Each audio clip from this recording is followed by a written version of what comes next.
The industry for me has absolutely changed in the last few years. Doing exactly what I would have been taught to do 17 years ago today would be incredibly difficult. Are there still people who do very well work in a very traditional way? Yes, of course there is.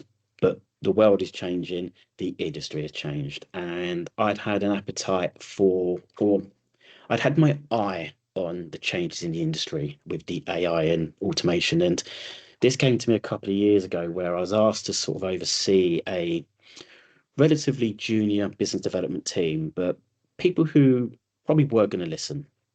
And Mm. that's half the battle.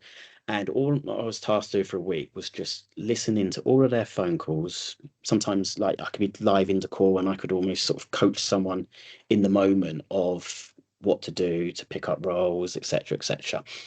And I remember that going home that week thinking, wow, these guys actually really did commit to the week. They really did. Like a bunch of good like, young lads. They really did try. We made it fun as well. And I purposely planned the week before to make it as fun as possible with sort of spot incentives. And yeah, we made it as we had a bit of fun as well. But I definitely went home thinking, wow, that's changed.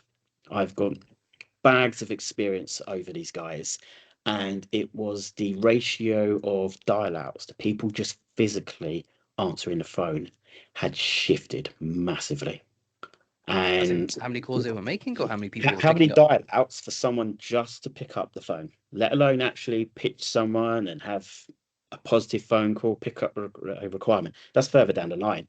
It was just that process. And I think the change from COVID and the work from home and the hybrid played a part in there. And then it made me think that there's a different way of doing this. And I'd seen quite a lot on sort of social media and LinkedIn of this slightly different way of working. And I sort of had been tracking it for a little while. A lot of people, I bounced the idea off some people.